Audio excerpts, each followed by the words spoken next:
Sebagaimana biasa bahwa setelah kita melaksanakan sholat subuh secara berjamaah akan ada ceramah agama yang akan disampaikan oleh pimpinan Muhammadiyah, pimpinan daerah Muhammadiyah Kabupaten Kepulauan Selayar, dan bila mana di antara semua pimpinan daerah berhalangan akan digantikan oleh pimpinan cabang Muhammadiyah Kabupaten.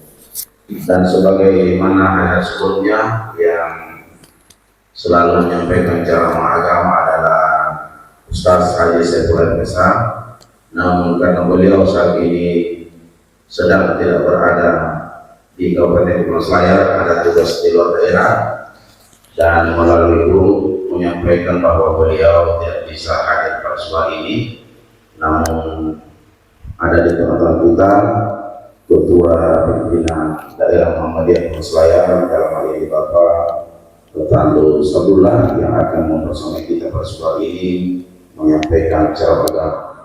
Kepada beliau dengan hormat disilakan. Assalamualaikum warahmatullahi wabarakatuh.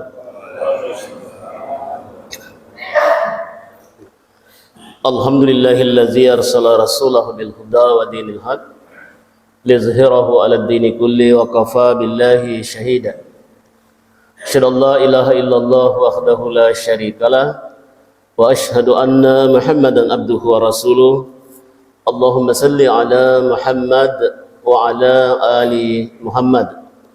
Amma ba'du, qala Allah ta'ala fil Qur'anil Karim, a'udzu billahi minasy syaithanir rajim. Bismillahirrahmanirrahim. Wa la tabghil fasada fil ard, innallaha la yuhibbul mufsidin. Sadaqallahul azim. Allahumma arhamna bil Qur'an. Jamaah subuh rahimakumullah. Alhamdulillah, segala puji hanyalah untuk Allah Rabbul Alamin, Tuhan yang telah memberikan kenikmatan kepada kita sekalian, baik lahir maupun batin, terutama nikmat iman, nikmat Islam, nikmat kesehatan dan kesempatan, sehingga dengan nikmat-nikmat tersebut, maka pada subuh hari ini kita dipertemukan oleh Allah Subhanahu wa taala di tanggal 19 Syawal 1445 Hijriah, bertepatan dengan 28 April 2024 Miladiah. Salawat dan salam kepada Rasulullah Muhammad sallallahu alaihi wasallam, demikian pula kepada segenap keluarga, sahabat dan seluruh pengikutnya. Jamaah subuh rahimakumullah, Allah Subhanahu wa taala tidak hanya menyuruh kita untuk berbuat kebaikan di muka bumi ini, tetapi sesungguhnya Allah juga melarang untuk berbuat kejahatan. Allah juga melarang kepada kita untuk berbuat kerusakan di muka bumi. Salah satu ayat yang melarang kita berbuat kerusakan di muka bumi adalah di surat Al-A'raf ayat 56. Wala tufsidu fil ardi ba'da islahiha. Janganlah membuat kerusakan di muka bumi sesudah diadakan perbaikan. Di ayat lain, di surah Al-Qasas surat ke-28 ayat 77, Allah juga berfirman, wala tabghil fasada fil ard. Jangan membuat kerusakan di muka bumi. Apa sebabnya? Innallaha la yuhibbul mufsidin. Sesungguhnya Allah tidak suka kepada orang yang merusak. Jamaah subuh rahimakumullah, beberapa bulan yang lalu saya pernah membahas ayat ini di, kalau tidak salah, di Masjid Al-Ansar. Lalu saya mengutip sebuah hadis, siapa-siapa yang merusak pada saat itu. Hadis yang saya kutip pada saat itu adalah hadis riwayat Ad-Dailami dari Adi Hatim. Ada 6 sifat yang merusak. Pada kesempatan subuh ini saya akan mengutip sebuah hadis lagi yang diingatkan oleh Rasulullah Muhammad SAW supaya kita tidak berbuat kerusakan di muka bumi. Hadis itu diriwayatkan oleh Abu Sa'id. Rasulullah bersabda, salasun muhlikat, ada 3 sifat yang merusak. Merusak itu adalah merusak dirinya, merusak orang lain, merusak tetangga.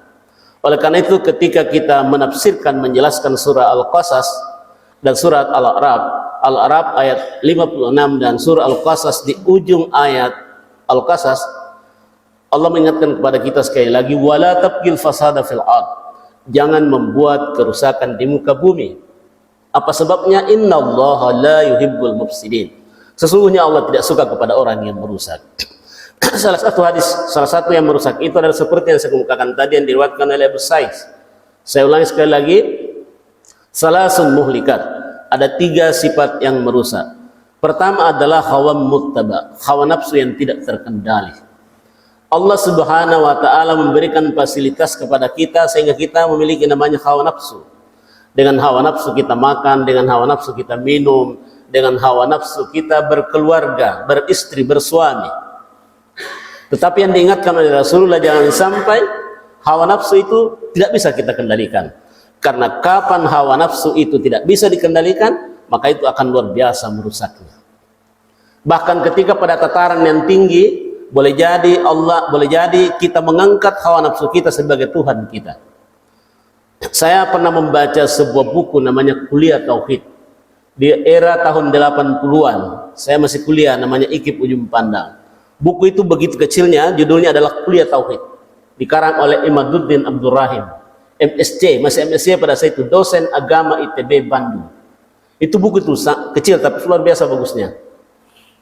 Di situ dikemukakan yang dimaksud dengan Tuhan adalah sesuatu yang menguasai kita, sesuatu yang mendominasi kita, mendominir kita, sehingga kita dikuasai oleh sesuatu itu. Maka itulah Tuhan kita.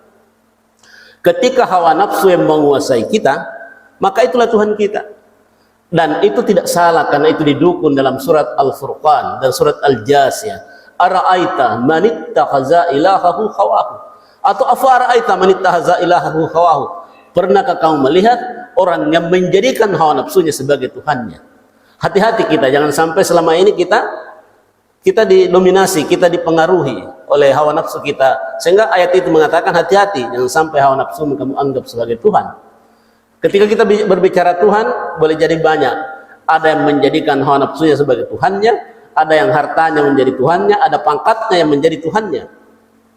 Bahkan ketika Fir'aun berkuasa, apa kata Fir'aun? Dan ini diabadikan di Al-Quran. Ana rabbukumul a'la. Saya ini Tuhanmu yang paling tinggi.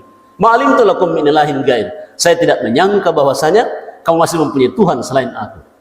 Nah, oleh karena itu siapa yang selalu menjadikan hawa nafsunya sebagai Tuhannya, saya khawatir menjadi pentolan-pentolan Fir'aun di abad modern ini. Dengan hawa nafsu kita bisa mengambil hak orang lain. Dengan hawa nafsu kita bisa berbuat apa saja. Oleh karena itu beruntunglah orang yang memiliki hawa nafsu, tapi itu bisa dikendalikan. Salah sebuah hadis pernah saya baca bahwasanya terkadang hawa nafsu itu di masa anak muda itulah yang banyak mengendalikan. Tetapi ketika di masa anak muda seseorang itu dia bisa mengendalikan hawa nafsu, maka Allah Tuhan kita itu kagum dengan orang tersebut, dengan anak muda itu tersebut. Ajiba rabbuka min sa'bin la sabwata lahu. Tuhanmu itu kagum terhadap seorang pemuda yang tidak cenderung kepada hawa nafsunya.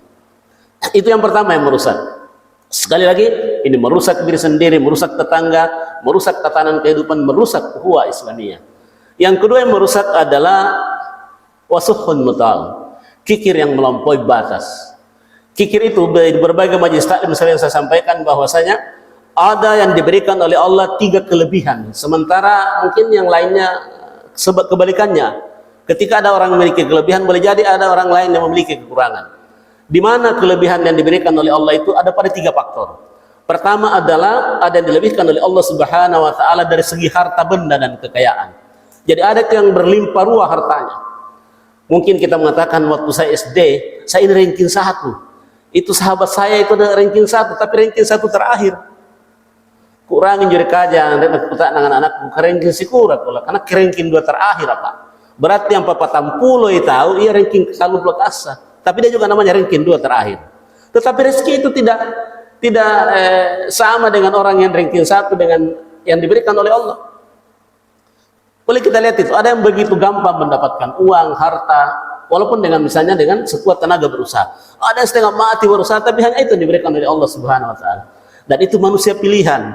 Ini dia diberikan kelebihan oleh Allah Subhanahu wa taala dari harta benda dan kekayaan. Persoalannya adalah ketika hartanya yang diamanahkan kepada beliau itu, kepada teman-teman kita, kepada saudara-saudara kita itu tidak dimanfaatkan untuk membantu orang lain, maka pada saat itu kategorinya masuk dalam kategori kikir.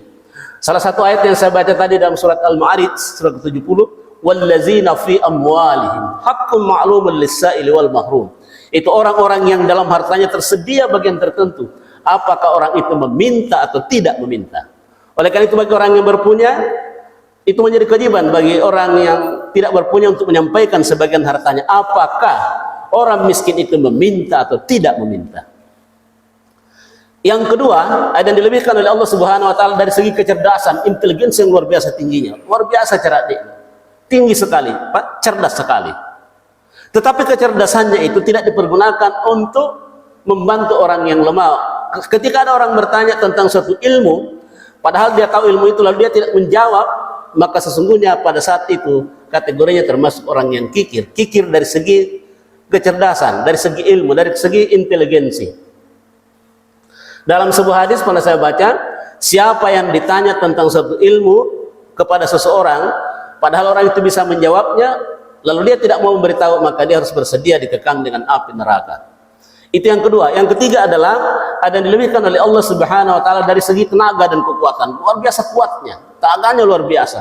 Tapi tidak dipergunakan untuk membantu orang yang lemah, orang yang tidak sekuat dia, maka sekali lagi dia juga termasuk orang yang kikir. Karena itu Bapak dan Saudara sekalian, kikir itu ada tiga, dari segi harta, dari segi inteligensi, dan dari segi tenaga atau kekuatan. Itu yang kedua yang merusak. Yang ketiga adalah ijabul mar'i bi nafsi, merasa kagum dengan dirinya sendiri.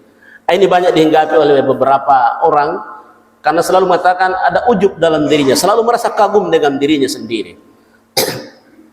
Kata Imam Al-Ghazali, ada beberapa penyebab yang membuat orang selalu ujub terhadap dirinya. Pertama adalah kalau dia merasa cantik atau kalau dia merasa tampan.